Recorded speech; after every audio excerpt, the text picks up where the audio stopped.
Well, conference realignment has struck again, and this time it looks like it's impacting the Mountain West. San Diego State appears to be imminent to depart the Mountain West Conference, and today we're going to be looking at what's next, to steal a phrase from Jeremiah Dickey, what's next for the Mountain West Conference. We're going to look at how this move impacts the Mountain West and what the Mountain West needs to do and what they are probably going to do, presenting a little bit of a prediction here at the end, what the Mountain West is going to be doing to replace San Diego State or potentially to react to this move by San Diego State Aztecs. So just looking real quick at what is going on, Brayton McMurphy tweeted out, San Diego State notified Mountain West this week and intends to resign from the Mountain West Conference. Sources told Action Network headquarters. Aztecs requested if they can only provide 1 year notice instead of 2 years, and also a possibility of paying less than required 16 to 17 million exit fee. Now, this is, like I said, not unexpected. Despite the fact that San Diego State has just 5 10-win seasons since 1978, despite the fact that they have won the Mountain West just one time in the last 20 years, despite the fact that they went 7-6 last year, despite the fact that they lost in the first round of the NCAA tournament 3 out of the 4 last appearances that they had, despite all this, it appears that San Diego State is destined for greatness, as some of their fans seem to indicate. So why is this happening? Because obviously it's not the program's football success. So in basketball success, you're not going to accept a team over just one flash-in-the-pan season. So what's going on? Well, the biggest issue, as always, is location, location, location. The curse of Boise State football is the boon to San Diego State because they happen to live in the San Diego Valley, which has approximately 1.382 million residents and also encapsulates all of that Southern California side. Since the Pac-12 is going to be losing USC and UCLA, they need another team in the Cali market. And lo and behold, San Diego State meets those qualifications by being a team in the Cali market.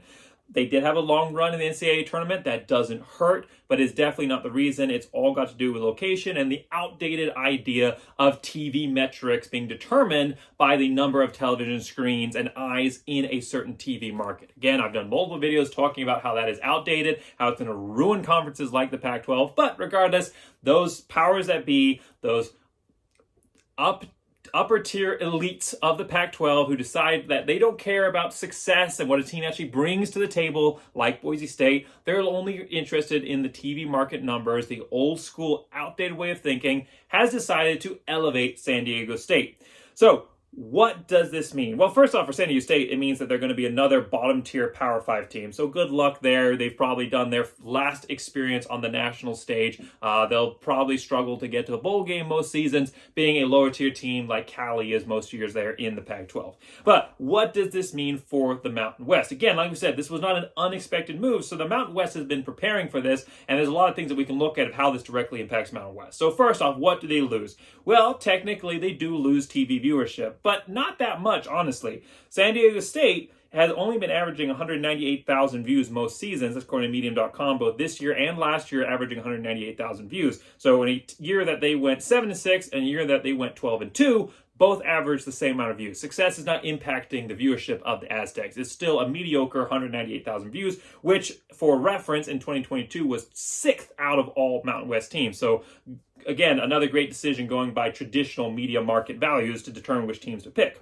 They've been struggling to fill their stadiums. Their new Snapdragon Stadium, there were multiple reports last year that they were having trouble filling that up. And in 2021, like I said, which was a great year for them when they went 12-2, only averaging 198,000 views versus Boise State, which in 2021 was over 600,000 views, even though they had a mediocre year. And last year, not even close to Boise State's 350,000 views, which far outpaced the San Diego State Aztecs. So viewership-wise, Mountain West is not losing much here. What they are losing is a certain aspect is strength of schedule. San Diego State does bring that to the football level, even though they haven't found much success football-wise.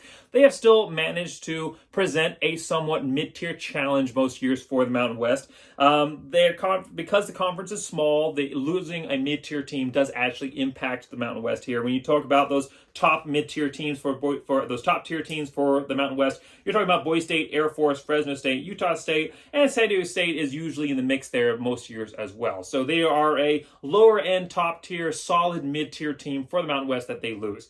What they really lose here, though, the biggest impact of the Aztecs' departure is the basketball team. I mean, Aztecs, while they've been a middling team in football for the last, 30-plus years, basketball, they've been fairly strong. I said most years not that impressive NCAA tournament-wise, but fairly strong across the board basketball-wise. So Mountain West is going to feel that hurt of losing a top-tier basketball program for their conference. The biggest issue, though, the biggest thing that all this impacts for the Mountain West is numbers. And that number is number of teams in the conference. Mountain West is now going to go from a 12-team football conference to an 11-team football conference, which makes it the second smallest conference in the group of 5. And those numbers matter. The more games you have, the more viewership you're going to be able to receive, the more national prestige you have. Your status as a conference is looked at a lot of times by how many teams you have in that conference. Regardless of level of play, it's, do you have the viewership? Do you have the numbers? Or are you a fading away, middling, small conference? And the Mountain West just went from 12 teams, where they're small but doing okay, to 11 teams. Like I said, second most smallest, only behind Conference USA. And you do not want to be compared in the same breath as Conference USA. That is a bad look for the Mountain West. And they went from an 11-team basketball conference, because Hawaii is a football-only member, to now only a 10-team basketball conference. So what needs to happen here? What is the reaction to this loss? What does the Mountain West need to do to approach it? And like I said, Mountain West has had lots of time to think about this, because this is not the first time that rumors that San Diego State is going to be leaving have cropped up. A lot of people have been predicting it for a while now, myself included, and San Diego State leaving is not a surprise factor for the Mountain West. And Gloria Navarez has actually taken questions on this. So what does the Mountain West need to do? Well, what they need to do is move immediately to shore up the conference. They need to immediately reestablish their national presence and shore up the conference as a top group of 5 conference, both member-wise and numbers-wise, by adding Gonzaga as a basketball-only member, which would definitely replace San Diego State. In fact, that would be a boost for the conference. Gonzaga would more than replace San Diego State. And then add Montana, Montana State, and Eastern Washington as hybrid football and basketball members, both of them. Talking about both these schools, all 3 of these schools, what they bring to the table, Gonzaga does not need to be discussed. Obviously, we know what Gonzaga brings to the table. But Montana, yes, these are all FCS programs, but geographically, they make sense. The FCS teams, they are good FCS teams. That's a move across college football, is elevating the FCS teams to the FBS. And a lot of these FCS teams have been making the transition quickly, thanks in part to the transfer market, the transfer portal. NIL is definitely a factor as well. All of these issues are being able to elevate teams quicker than what they were previously having to do in the previous system, where it was hard to maybe get players to just hop in once you get up to the FBS level. You're seeing teams being able to develop a much nearer FBS level squad across the board much more quickly than they were previously in the old system, where you had to just basically recruit your way up.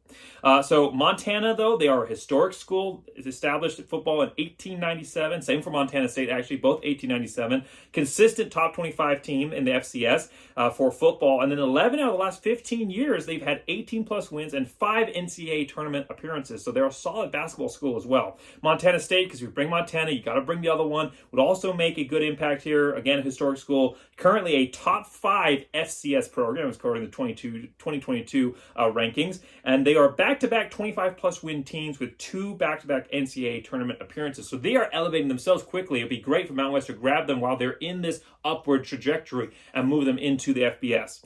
And then Eastern Washington is my third school. It's not necessarily the top-tier team. I think if you're going to look at a team that would add a lot football-wise, would be maybe go after Gardner-Webb, a team that beat a Mountain West opponent in Utah State last season. But Eastern Washington, another historic school in 1901, consistent top 25 team, okay in basketball, 5 20-plus win seasons since in the last 10 years, 2 NCAA tournament appearances. But the biggest draw for Eastern Washington is that they have a national presence because of their red turf, the Inferno. It is the ugliest turf you will ever see in your life. As a supporter of colored turfs, I absolutely cannot stand Eastern Washington's bright red field, which is terrible to watch on TV. But regardless, because of that, they have a national presence. People know about them. They might not be able to name many FCS teams, but they are aware of the red turf school up in Eastern Washington. That's definitely a recruiting advantage. It's a marketing advantage, similar to what Boise State's able to bring to the table with the blue turf. It'd be a great marketing advantage for the Mountain West to be able to be the conference with both of the major colored turfs, the only conference in the FBS with 2 colored turfs in them. There are some other colored turfs spattered throughout the FBS, but not all located in one conference. So this would be a great move, I think, to add these 3 schools for football and basketball, and then Gonzaga with basketball. It would shore up Mountain West. It would get them to 14 members in both basketball and football. I would make them continue to be a multi-bid league for basketball, definitely. And I think it would bring attention, national attention certainly, to the Mountain West and help them to establish themselves as not just a top West Coast group of 5 conference, but be able to challenge the American Athletic Conference and the Sun Belt for national standing. However, what do I think will happen? That's what needs to happen. What do I think will happen?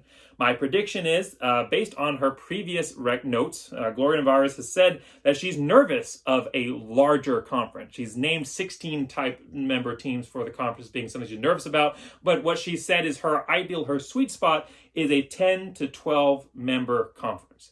Obviously, Mountain West loses San Diego State. They're still within that sweet spot, 10, 12 teams, 11 teams. So what do I think is going to happen? I think that the Mountain West will try to add Gonzaga for basketball. I don't know how successful they're going to be at that, but I think they will try to lure Gonzaga over to be a basketball-only member.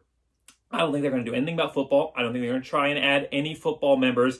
And I think that the Mountain West will jump. I think that more and more over time, more and more Mountain West teams will jump ship as the conference loses national standing, followed probably by Colorado State and Fresno State would probably be my next guesses based on the fact that Boise State's not seemed to have drawn any major attention recently, despite the fact that they definitely deserve to. I think they will struggle to take the at-large bid for the new playoff spot that's open in the expanded playoff format. I think that the East Coast bias factor that the Sun Belt and AAC has, in addition to being larger conferences, being viewed as more competitive, I think they will take that spot over the Mountain West. And within the next 10 years, I think the Mountain West will cease to exist as a conference. That is what I think will happen, but it doesn't have to be what will happen.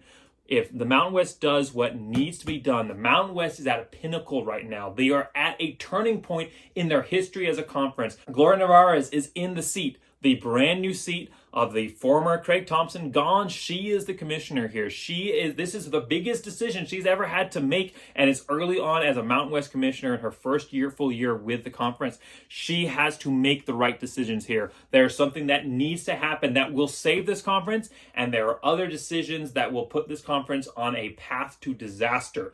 Something needs to happen, and hopefully Gloria Nevarez and the Mountain West is able to make the right decision here, because this is a great conference. It's a conference that's competitive in both football and basketball that does not get the respect that it deserves, and there is a decision point here that needs to be made to potentially move the Mountain West into the top tier of conferences, in a position to challenge the perspective of Group of Five versus Power Five debate. There's an opportunity here for the Mountain West to do so, but the right decisions have to be made. I know that's a little bit doom and gloom, and I apologize for that. If you want something a little bit more exciting, a little bit more positive toned, make sure that you watch my video that's coming out here in the next week that is going to be previewing the Boise State 2023 offense. A lot of excitement and positivity about that, and former quarterback for Boise State, Grant Hedrick, coming on the channel to help me preview that team. He did a great job. I'm very, very excited about that video coming up. So make sure you like, subscribe on my quest to 1,000. I'm really, really close right now. I'm only about 30 away from 1,000. So please make sure you like, subscribe. And as always, go Big Blue!